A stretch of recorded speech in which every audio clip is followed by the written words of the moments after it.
All right, and we're live. And Chromatism decides to talk in the middle of my introduction. That is just perfect.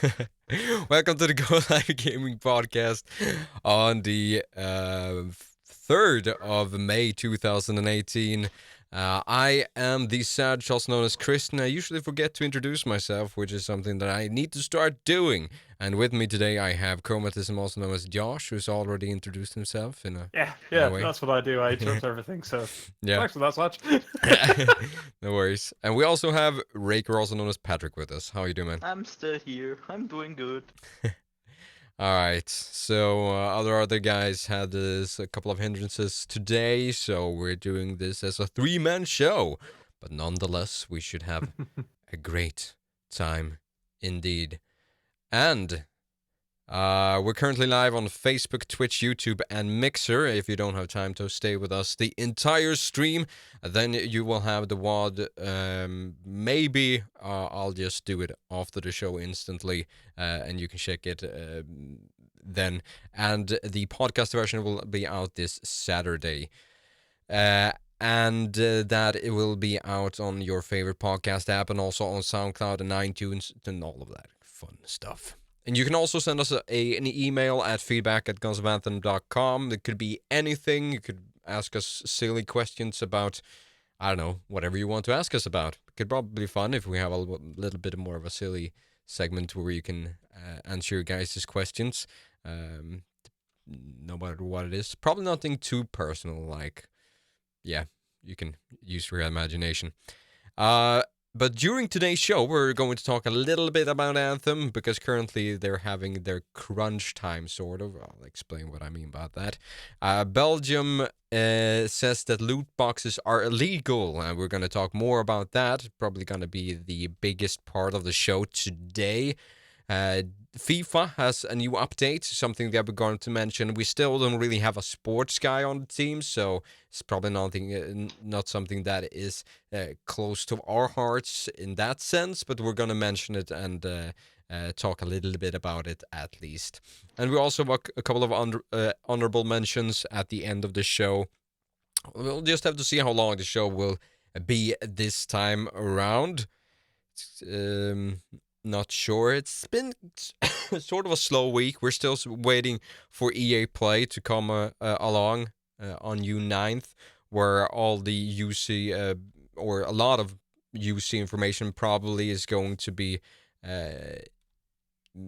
well, not leaked, but it's going to be presented, and then we're probably going to have a lot of things we can analyze and talk about, and after that it's probably going to be given more and more, and they're probably going to be able to be a little bit more specific with the questions regarding Anthem as well. So, yeah, exciting times ahead indeed.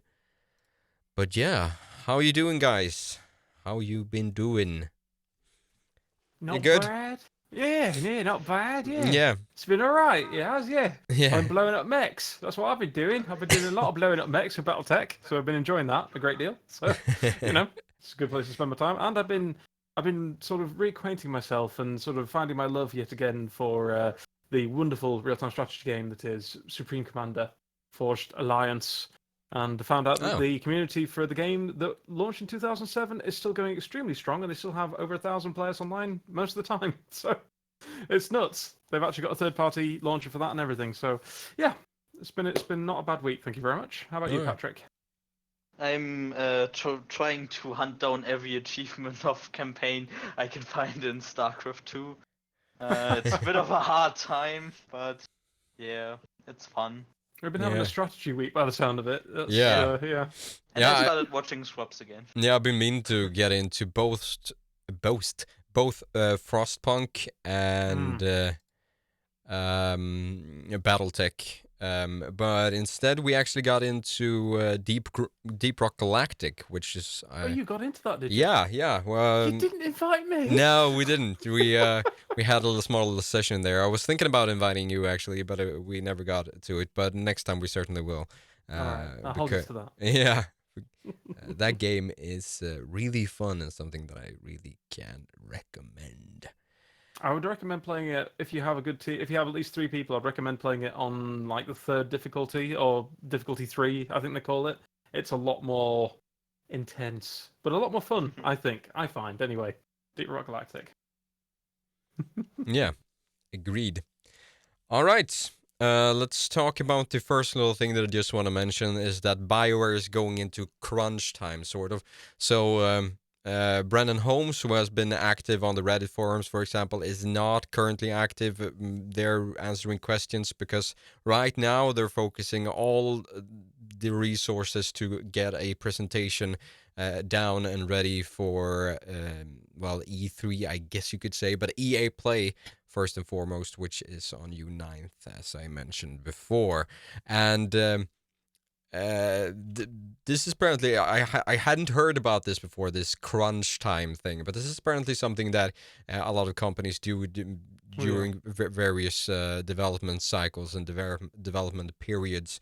And I actually read a couple of other articles about other games being developed where they had a crunch time that is like for 3 months they could have periods where at least the leads don't take a single day off when it's a big and important project. So we'll just have to see if Bioware has the similar situation right now. Probably not something we're going to get too much information about, but it's good to know that they're working hard over there to get everything up and ready. But yeah, let's see here. Shall we jump into the big one? Oh, I don't know. I think we should hold that for one more, just to really build up the suspense. All right, we can mention the FIFA World Cup update. It's a free update, so if you're a FIFA fan, then this is certainly something for you.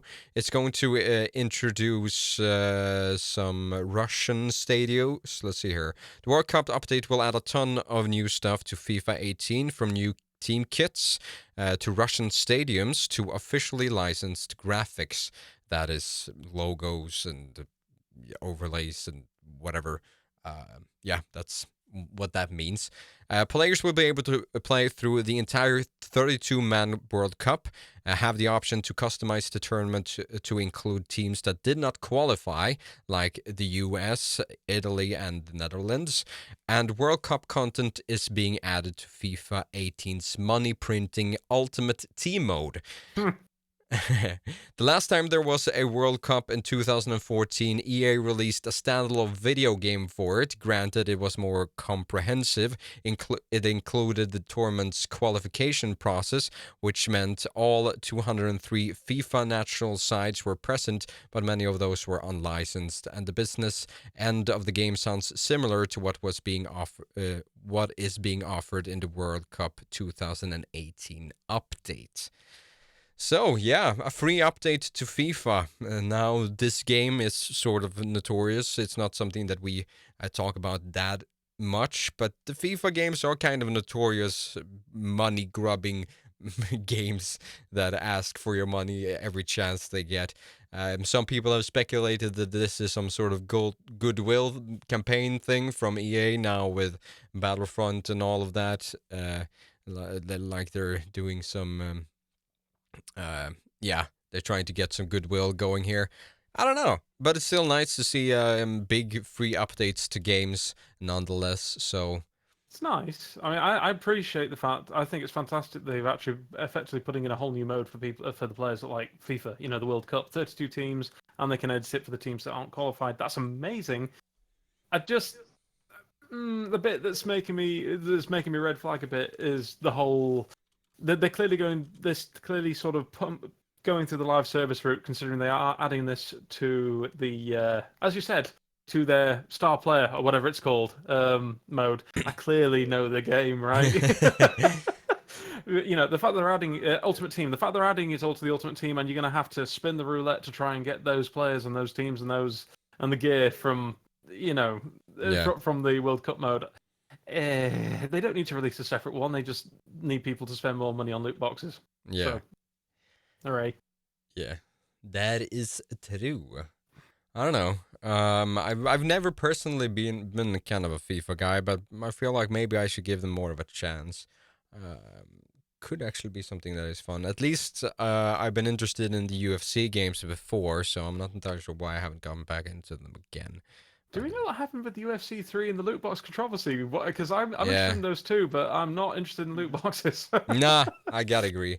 I mean, I'm pretty tolerant to stuff like that. It usually doesn't grind in the wrong way as much as it usually does others.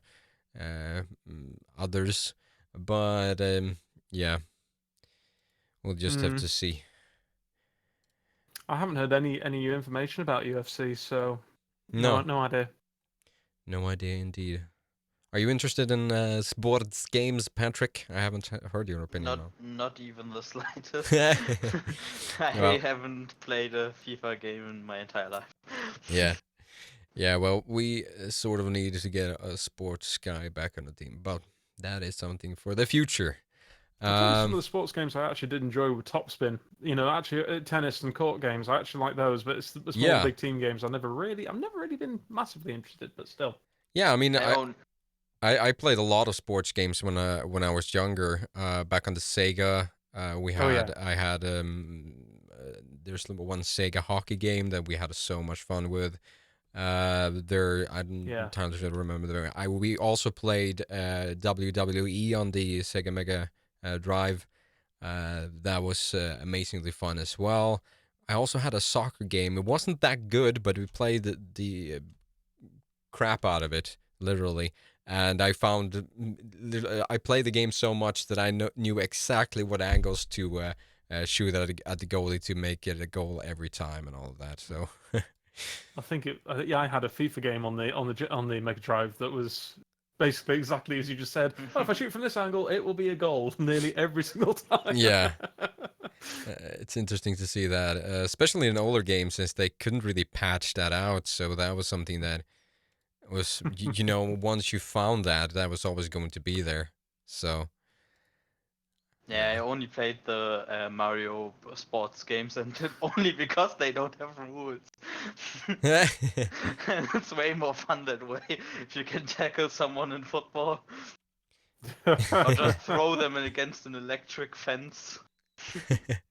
well, I really like those sports games that are a little bit more. Hmm. I don't know what you just call it. Arcadey. Yeah, arcade is probably a Yeah, good word. Those are generally good fun in most situations, and there are also games that even if you're not a sports fan, or if you have like your girlfriend who's maybe not a big gamer, or most of these like familiar arcadey games are something that most people can get into. So they're usually good picks if you're So, introducing someone to. tiny little gripe, and I don't know what the modern ones are like, but I remember playing. I do remember playing Mario Soccer on whatever platform was it, the Wii, GameCube. I can't even remember which platform that GameCube. was on. GameCube, thank you. And I remember playing Mario Tennis on the N64, and then I remember playing the upgraded version, all that sort of stuff. But my God, that bloody Boo character, and the fact that it didn't matter if you're on tennis or on Mario Soccer, the ball would curve of its own accord. It was so bad. You could not block those shots. It was horrendous. uh, well, that is just how it is, I guess. I think we can jump into this one because we have a lot of things to talk about in this topic because it's Oh, go on then. the thing about, all right, I'm just gonna read what I need to read and then we can have the discussion because this has implications on so many levels that I feel like it's something we can talk about in spades. All right, so the gist of it is that Belgium has officially said that loot boxes are gambling and therefore they're getting banned. And it doesn't matter in really in what form, but all right. Belgium Minister of Justice Cohen Greens said in a statement that loot boxes in these games, let's see here, he's mainly talking about FIFA 18, Overwatch, and CSGO, and some other games. That they are a violation of the country's gaming legislation, and thus the companies selling them are subject to criminal punishment, including fines of up to 800,000 euros. Not, well, it's kind of a big fine, even for these big companies, and prison sentences, and that's certainly nothing that they want to dabble in, I would guess. This determination was made after Belgium's Gaming Commission spent several months reviewing how loot boxes operated in these games, and the following controversies surrounding the Star Wars Battlefront 2's microtransactions. That is, of course, the sort of the what do you call it? The shot, the first shot that First shot, yeah. that started this whole thing. The criteria that the commission used to decide whether loot boxes constituted gambling were whether there was a game element involved, whether a bet could lead to profit or loss, and whether it was based on chance rather than skill. As a result, the commission decided that FIFA 18, Overwatch, and CSGO involved games of chance and should be subject to Belgian gaming law. Star Wars Battlefront 2 ended not being part of the decision, since at the time of the survey, EA had temporarily removed microtransactions from the game. The company the company recently re-added microtransactions, but you can no longer spend real money on loot boxes in the game. You can only buy cosmetic items directly. The Belgian Gaming Commission had not this is the statement from EA that we can talk about. No, first off, I want to talk about this, and then we can have this as a separate discussion, because this is the whole beast in and of itself. So this basically means that any game that involves loot boxes and chance is classified as gambling in Belgium. And that, as I said, includes games like Overwatch, which has one of the least notorious forms of loot boxes. But this also should include a lot of other games, like CSGO, for example, that is a little bit more notorious. But there is also probably a lot of free-to-play games. We're talking about the whole free-to-play mobile industry here is usually fueled on many of these mechanics. So anyone who's not using these mechanics is probably laughing them to sleep tonight. Like, whew, we dodged that one. But yeah, it's interesting. Don't you agree? The implications of this, it's so wide. It's such yeah. I was smiling when I heard this story. I'm sorry, I was new. Patrick, do you have any thoughts about this? Is there anything you want to add here, or? Yeah, I'm still confused why they don't talk about Need for Speed more often. I just mentioned it and talked about it with someone in the chat. It's literally a slot machine, and they are not using that as a perfect example for gambling stuff. I mean, let's be honest. I mean, we're talking about people that probably don't have much experience with games, and it's only really just come to light to them in the last couple of years, say, at most. So it doesn't surprise me, because Need for Speed, they're going to be looking at some of the larger games first, and then obviously somebody's going to say, what about Need for Speed? As you did, it's a glorified slot machine. Yeah, that's going to be fun. But something that really interests me about this entire subject is the fact that they classify Overwatch as gambling. Now, contrast this to the Netherlands, who basically looked at 10 games. Overwatch, we think, was included in this. And that 4 of the games they looked at said were gambling because you could cash out the prizes. The other 6 games they looked at were really, were basically very concerning, because it might lead to addictive behavior, particularly with young children, because it still used that gaming mechanic, but you couldn't cash out. So under that gaming law, it wasn't gambling. Whereas Belgium has just turned around and said Overwatch, which you can't technically cash out, is gambling. Now, that's really interesting. I mean, does that mean that the Netherlands might have a little turnabout or reassess the way their laws work as well? Yeah. I don't know, but that any mobile game, pretty much at the moment, anything with a loot box at this point, if it has loot boxes and you cannot buy the items separately, that's gambling right there. Yeah. So that's this. We're getting into some pretty rocking the boat territory right here. The camel's back is slowly. On the point of Overwatch, there would be a possibility how you could cash in that. If you are lucky with the loot boxes you buy, for example, or you get in the first few hours of play, you could still sell your account, even though that's not allowed. You could do that with sell most it for games, more if you get the right skins, maybe Maybe that was their angle. Yeah. Mm, I don't yeah, think but, so because sorry.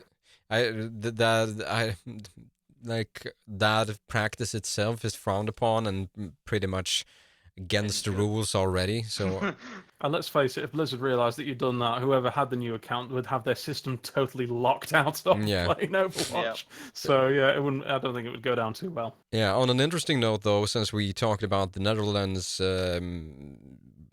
loot ban, whatever, I think it was last time, we didn't know which games it actually entailed, but that has been released, and the 4 games that needs to change their loot box practices were FIFA 18, Dota 2, Player Unknown's Battlegrounds, and Rocket League.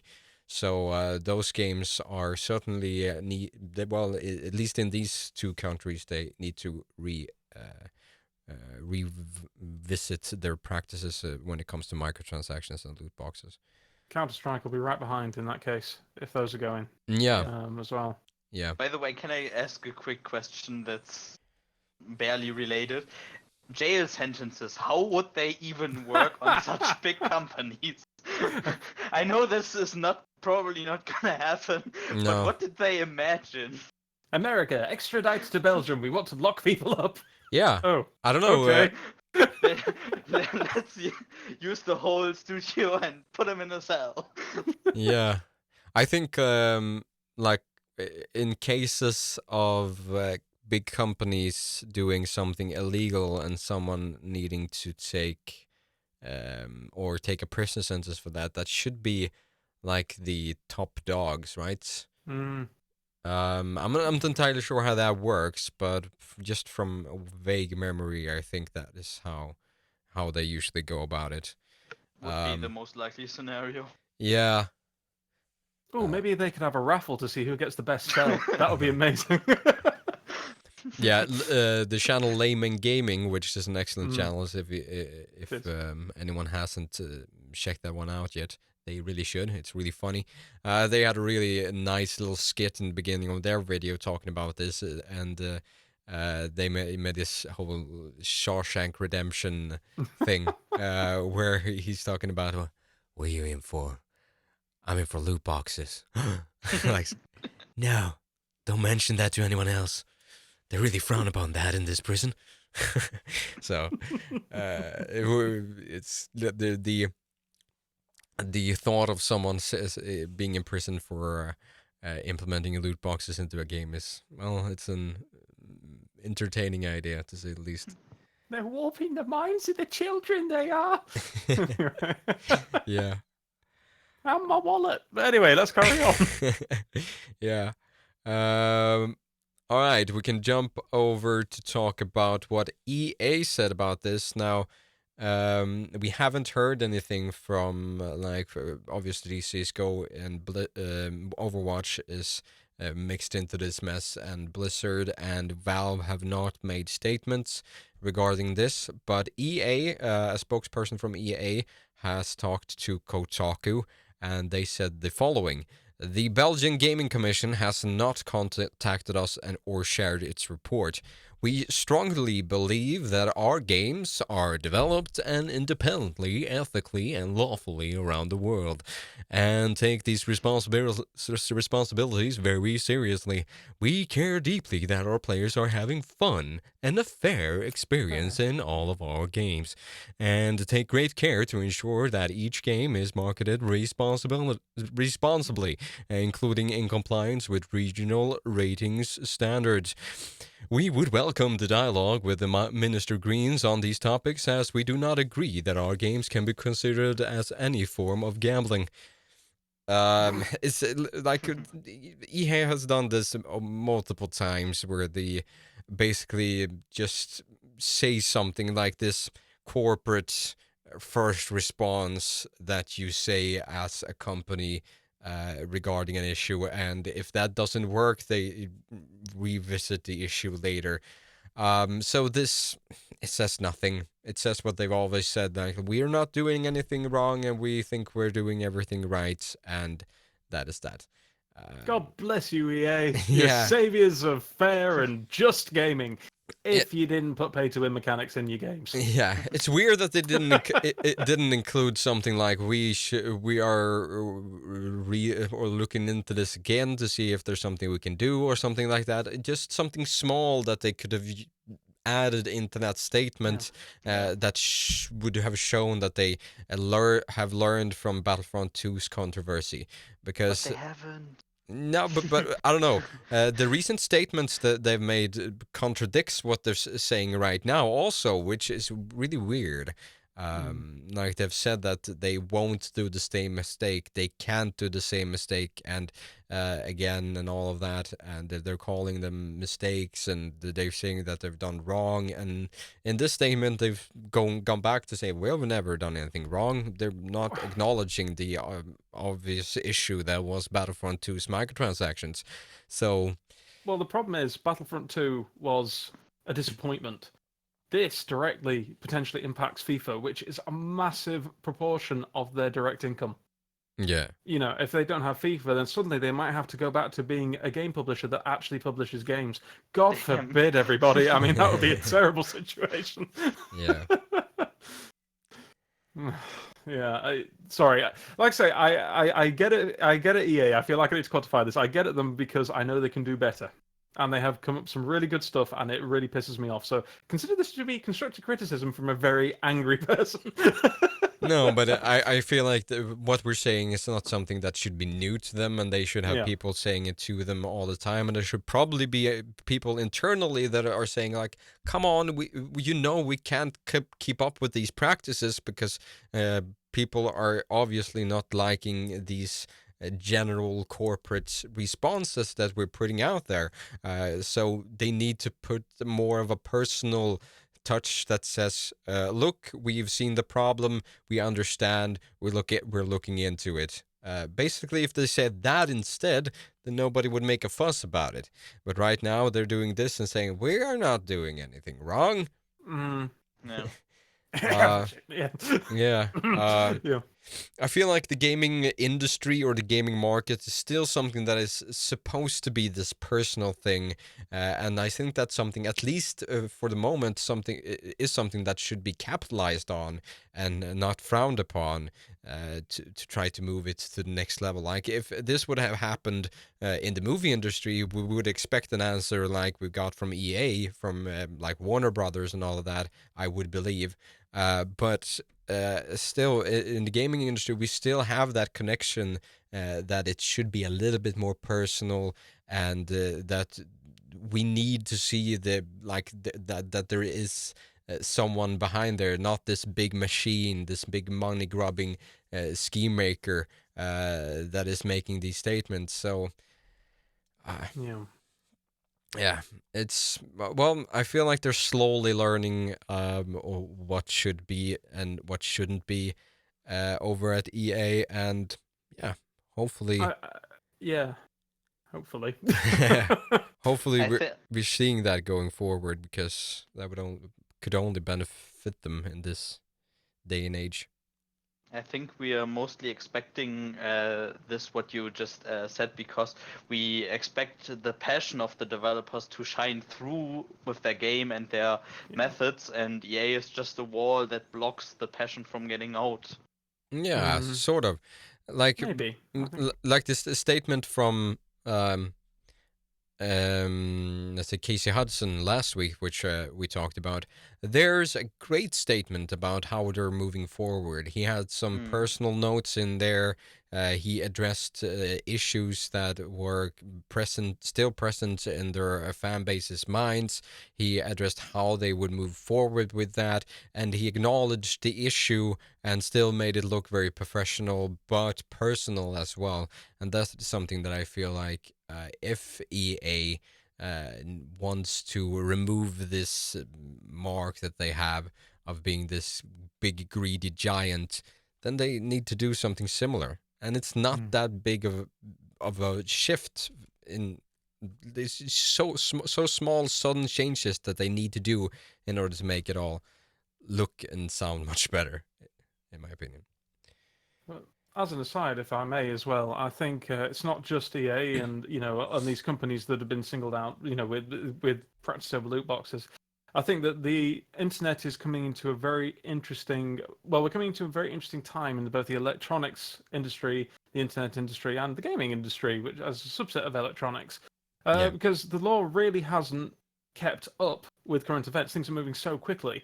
And I think there's going to be a massive wake-up call at the moment with a lot of the entertainment industry and, as I say, the internet as a whole, as basically legislation catches up to certain practices that are carrying on. In the USA, for instance, the Federal Trade Commission, or the FTC, they've issued a warning to 5 companies for use, and this is an article I'm reading off Dote Esports, because I can't find the original article at this present time, but though I have read it, I promise you. But it's issued a warning to 5 companies for using illegal means to discourage customers for having their hardware repaired by a third party. And to break this down, effectively, it is actually illegal in the States, they are saying, to have the stickers that say, "If opened, your warranty is voided." This is Yeah. actually illegal because it actually, in the States, they're not supposed. Well, third parties are supposed to have the ability to be able to come in and repair things, and basically it's a whole monopoly issue, effectively. And they've given these companies, let me find it, until I cannot find the actual date, but it's quite soon, May the 9th, to remove the illegal stickers from seals and products. And these companies, so named, are, well, these stickers have been found on devices such as PlayStation 4, Nintendo Switch, Xbox One, and also products from Asus, Hyundai, and HTC. Yeah. Fascinating. And not only on top of that, these companies are probably going to have to make diagnostic and repair kits available to third parties, where normally these are only in-house. And this affects people like Apple and all sorts of other big names as well. Yeah. So we're seeing a massive catch-up, and all of a sudden it's all coming in at once. I think it's going to be a massive slap in the corporate face, to be perfectly honest, Yeah. at the moment. But So see how it goes. there's a lot of those old practices that are like I do see that they've been there for a reason for quite some time, but most of these are starting to seem more and more outdated and something that needs to be addressed. Um, and I'm certainly glad to hear that, because yeah, those stickers are. I do understand that the placement for them of being there, but some of them are a little bit weird. Like, you can't even open to see if something is fried inside of your machine, to see if, like, okay, there's a part here that is broken that I need to have someone fix or whatever, and you can't even open that without destroying the warranty. So best case scenario, you've lost your device for a month. Yeah, send agreed. it back. They send it back to you. Yeah. Yeah, agreed. There was actually, see if I can find the news about it. Maybe I shouldn't talk directly about it without actually having the article in front of me. But basically, they were saying that Nintendo's e-store is not in compliance. Yeah, I know exactly which one you're going for here. Yeah. Did I? No, I lost my webcam on the stream. Oh no! It's all right. We've got a static image of you. Oh no, it's gone. There we go. Oh, it's back. I'm back. Hey.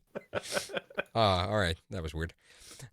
Basically, they were saying because you can't really, on the e-store, on the Nintendo e-store, you can't cancel a pre-order once you've done it. And is there a refund policy at all on the Nintendo store? I don't think it is. As soon as you purchased, you've effectively waived the right to any sort of refund.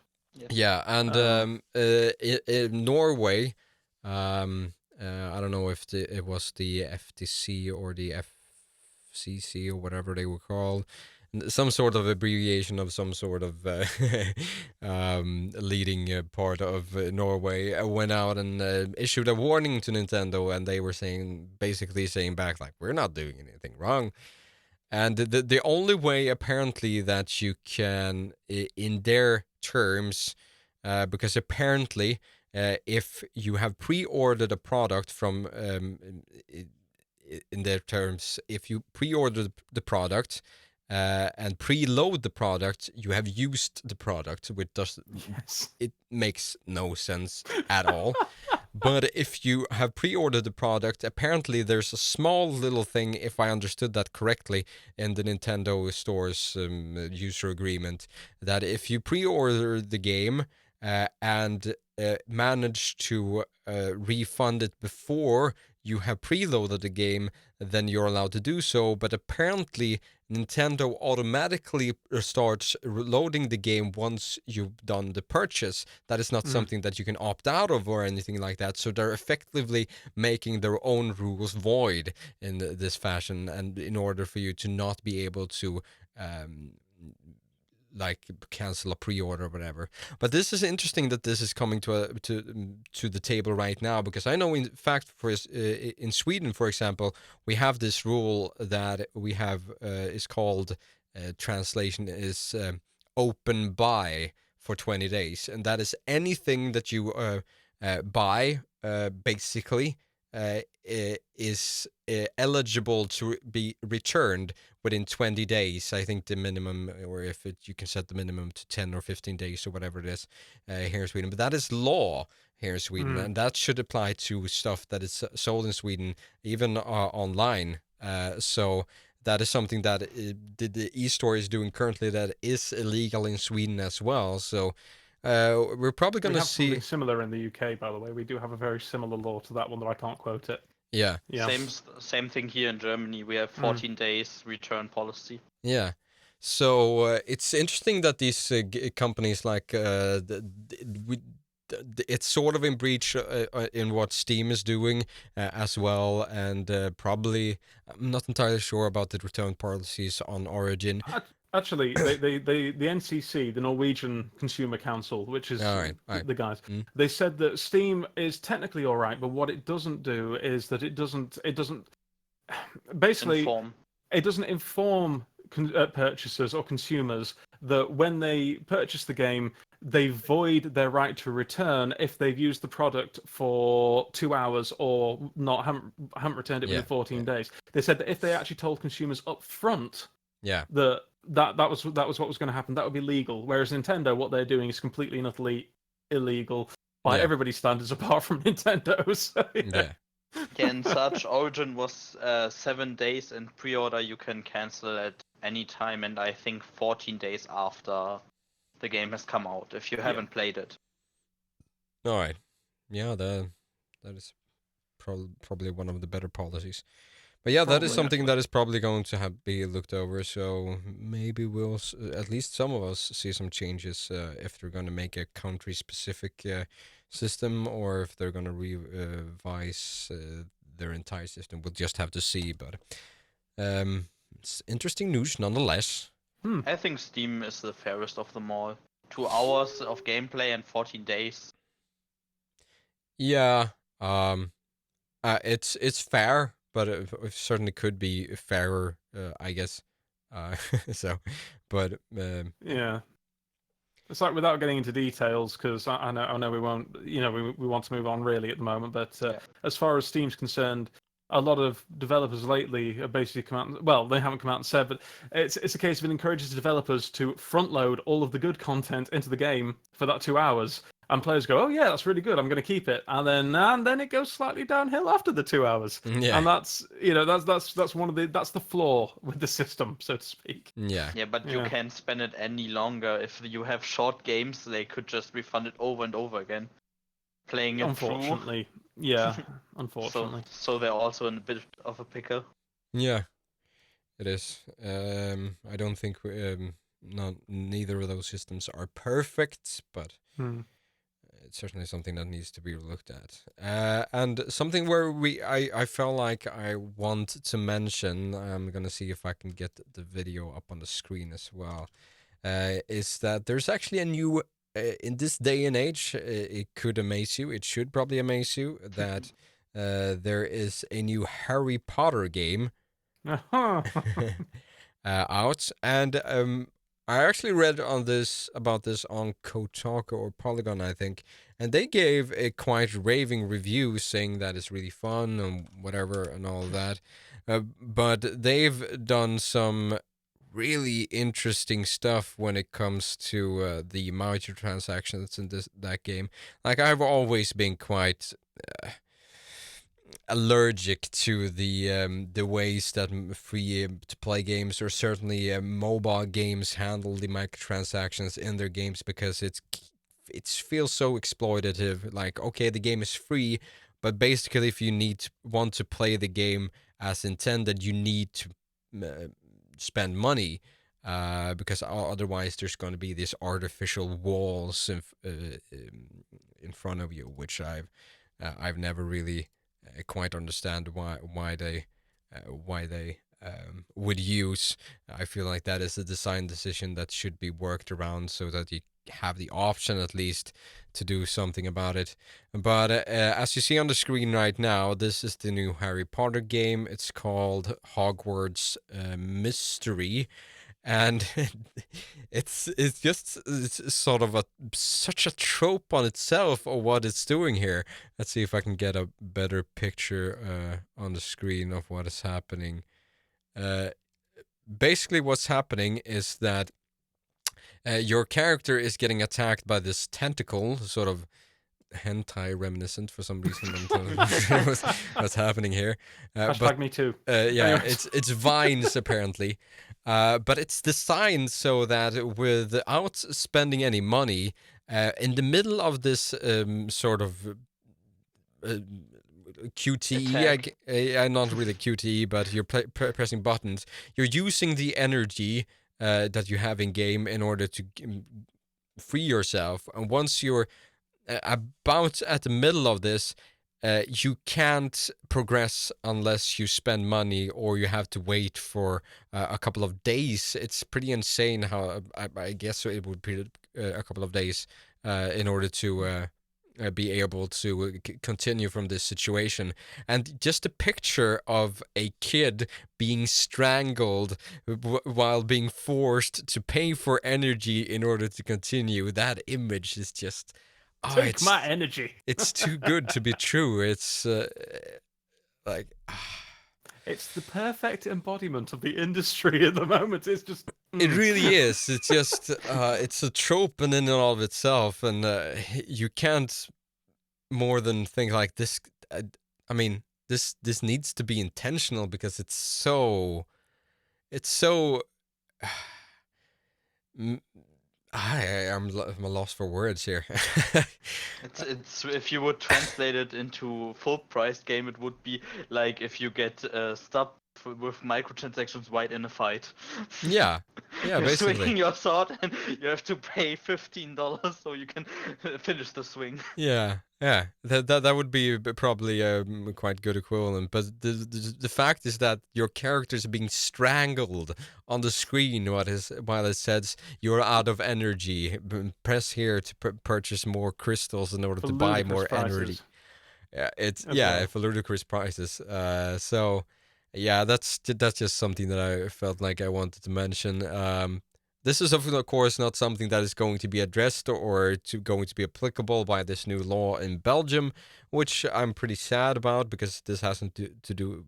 It's not about loot boxes here, but it's still a practice that I'm not entirely sure why it's even a thing.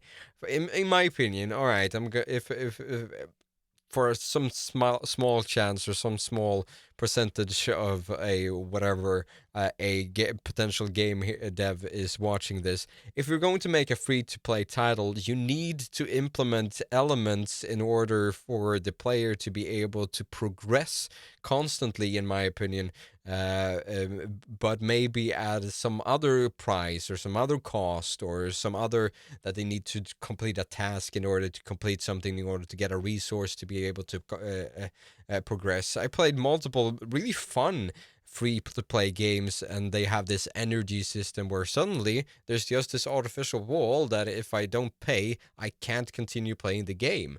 And that is not fun, and games are supposed to be fun, so I'm not entirely sure why that is, but yeah, they're trying to make money, but I feel like there should be ways that are a little bit more intuitive in order to still make the player want to pay for the product or to use money in the game, but not to have to put up on these artificial walls.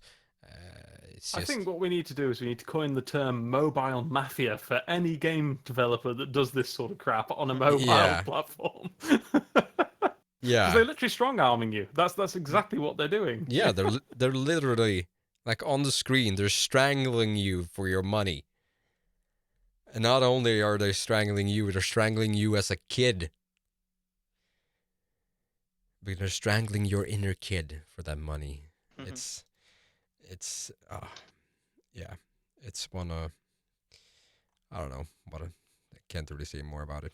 All right, we're gonna do go over to some honorable mentions that I want to talk about that could be something that it would be potentially interesting to you guys. First off, that the Star Wars Episode 1 Racer is on GOG. This is a game that I played so much when it was first released, and it's a really good Star Wars racer. So if you haven't played this one, it's called Star Wars Episode 1 Racer. That is it. And it's on GOG. The graphics are obviously quite outdated, but the racer itself, and if you're a Star Wars fan, then you should certainly check that one out because it's a really good one. Have you guys played the one? No? I have. Yeah. I Played have a it, lot but of I that. haven't played it. All right. F-Zero was better. No, it was great though. Yeah. I Actually, also haven't played F-Zero. I must say though, I was looking at that sale myself, Saj, and Yeah. it looks very interesting. But Pod Racer is great. If you've not played it, play it. But honorable mentions, which I think Saj, you'll probably agree with me on 100%, is that also for sale is Jedi Knight, Jedi Outcast 2, and Jedi Knight, Jedi Academy. Those certainly are games that we've talked about before on this Yeah. show as well. So they are something that you should check out if you haven't. At least if you can tolerate old graphics and some outdated mechanics. They're still great titles. Also, honorable mentions: Battlefront 2 Classic 2005, which there's got a big online community still, and I would also have a look at Empire at War Gold Edition, which is a decent Star Wars real-time strategy game. Yeah, as well. All good. those are some good mentions. Next up, we can mention that the EA Studio Motive is currently working on a big but secret project. And if you haven't heard about Motive before, the co-creator or the producer of Assassin's Creed 1 and 2 is sort of the lead over there at Motive. Her name is Jade Raymond. And that is something that we certainly need to keep our eyes upon in the future to see more about. So, if you really liked Assassin's Creed 1 and 2, there might be some flavors in there that are similar to those two games. Let's see here. Did I have anything else? There is something that we can mention also, that more Bioware games are coming to the Xbox One, some old games. Don't think that we've mentioned this. It's KOTOR, Morrowind, Jade Empire, and the Star Wars Battlefront games, the old ones, should be on the Xbox One X or the Xbox One. If you want to play that. That reminds me, can I throw something in there?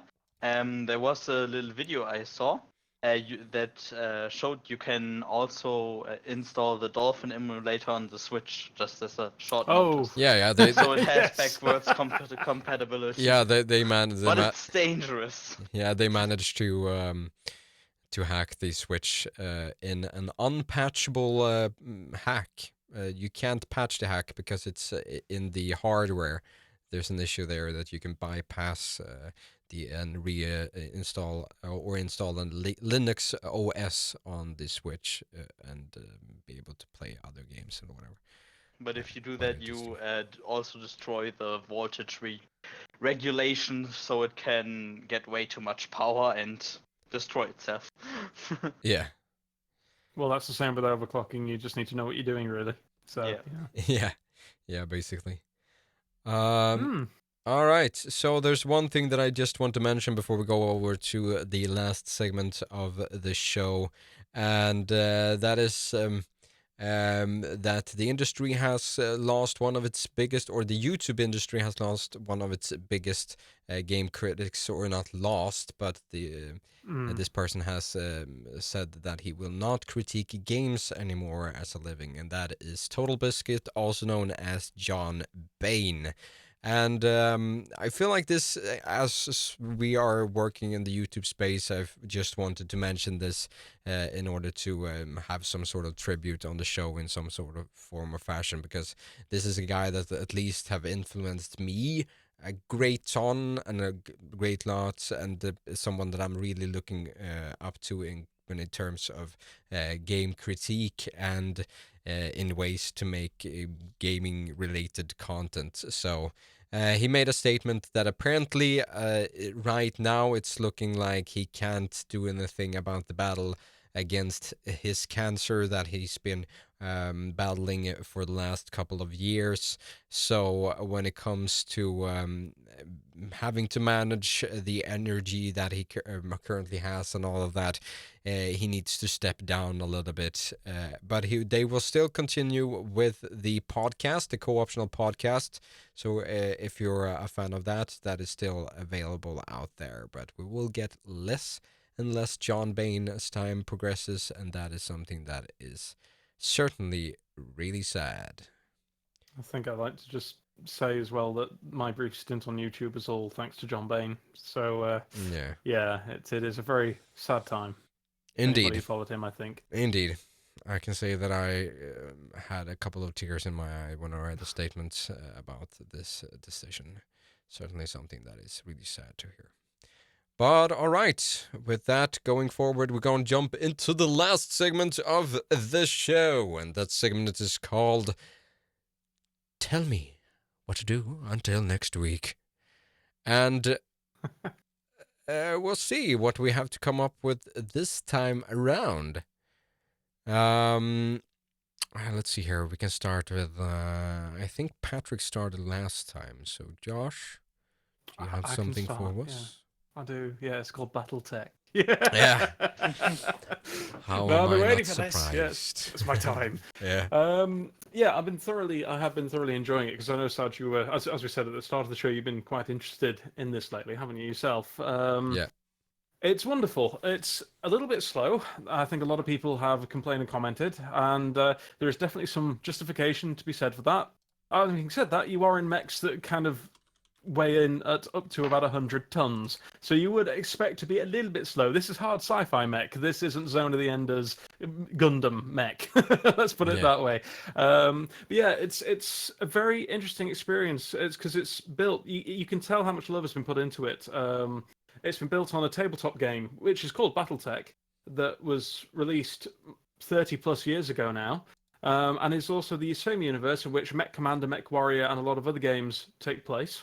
But this is the original. This is the basis that all those other games sort of came from. And they've done a magnificent job, I think, in keeping it true to the tabletop, but also bringing a lot of quality of life improvements and tweaks for the PC crowd and community. And I was actually quite surprised at how in depth it actually is. Now, this might sound a bit spoilery, but I actually think it's, in the long run, is more of a help. Is that as you get into the game, it incorporates a very XCOM-like open-ended mercenary campaign. So as you progress through just a couple of the basic story missions, and I highly recommend doing that fairly quickly when you get into the game, just to unlock the bits that really open it out for you. Just saying. It is a wonderful experience, and also it's one of the first turn-based strategy games, I think, that has made me genuinely feel like I am a mercenary, and there are some battles where it is better to cut and run than it is to fight that battle. And if you do it right, if you just achieve some small objective in that fight and then leave, you don't lose anything. You might not gain anything, but you can live to fight another day. You might make a small profit. And that's great. That's something that XCOM I would have liked, because it always felt like in XCOM you kind of went into that thing. If you left, you lost. Yeah.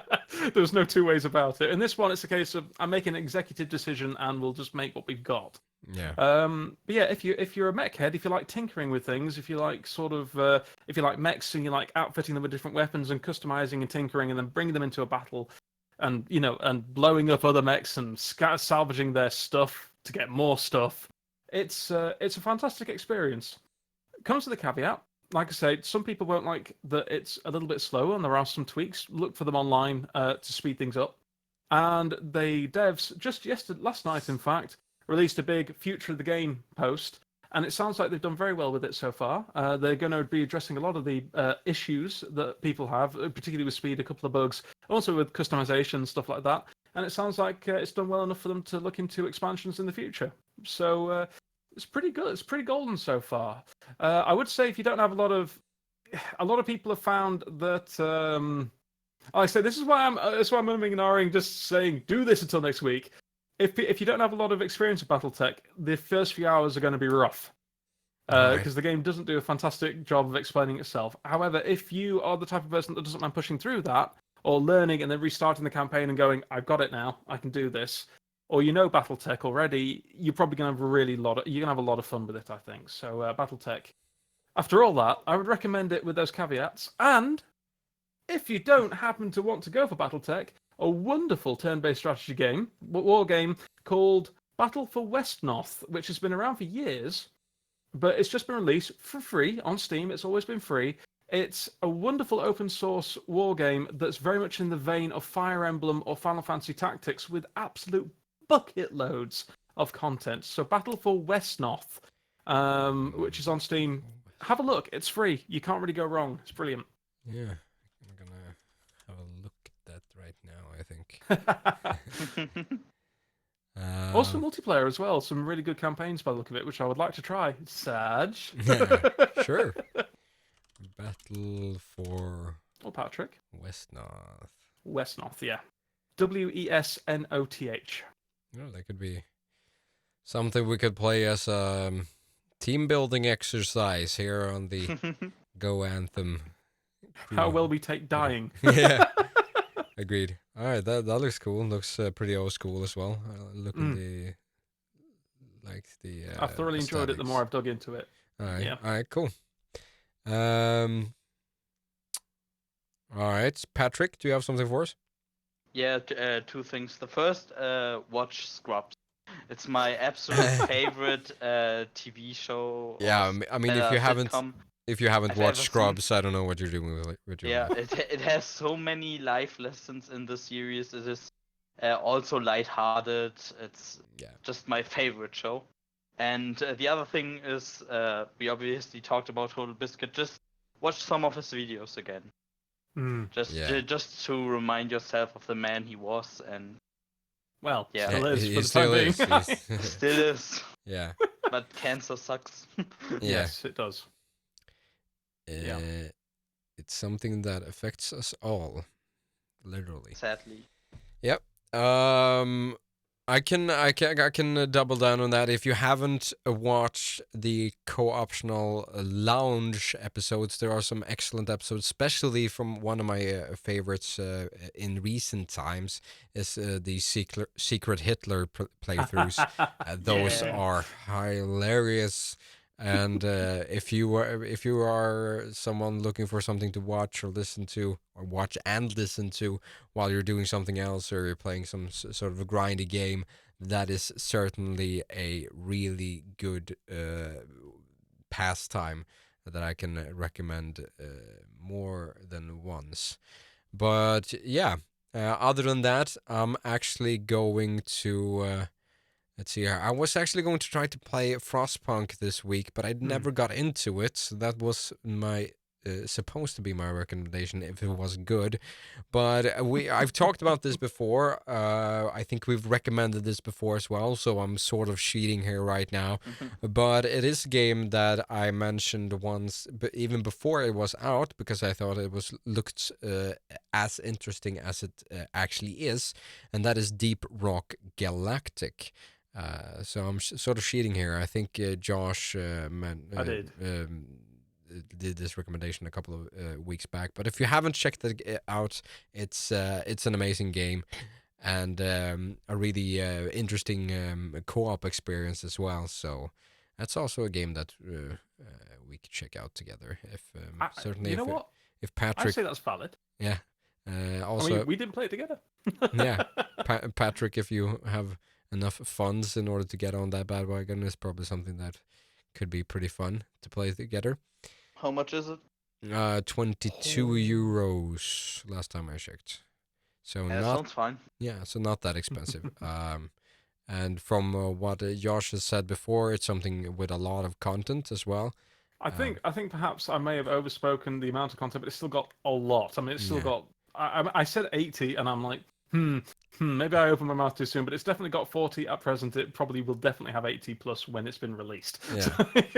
Yeah, I'm interested to see check out the harder contents in that game. Oh, it's great. We has basically just played through the easiest missions so far, and that has gone with pretty much without a hassle. It's been just a fun grind, really, but there's some nice and interesting elements in that game that I haven't seen before in basically anything else. So it's quite a unique experience and a fun, unique experience.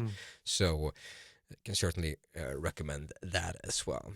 All right. In the harder modes, Yeah. sorry, I beg your No pardon. In worries, the harder modes, we had a mantra: no dwarf left behind. And then we got to the end of the hard mode, and we're like, maybe sometimes a dwarf left behind. Yeah. It just wasn't to be.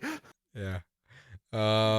All right, that's it for the show. A little bit more of real relaxed episode this time around.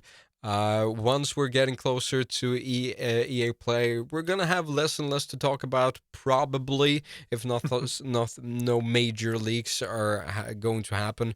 But after that, time is certainly going to be interesting, because I think that is about the time where EA and Bioware will start the ad campaign for Anthem, and we're going to see a lot more and hear a lot more and be able to scoop out a lot of more stories.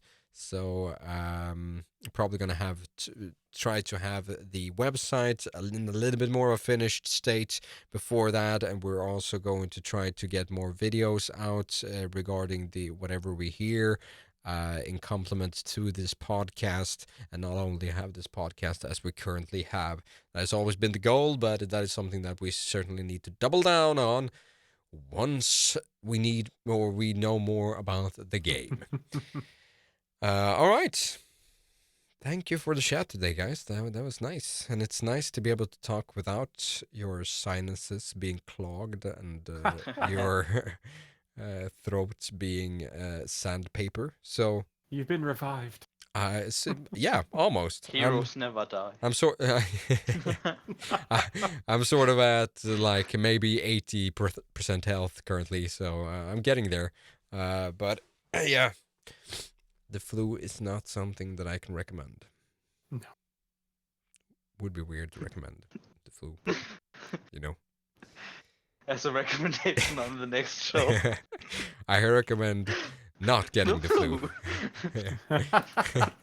Don't do this until next week. Yeah. Don't do the flu.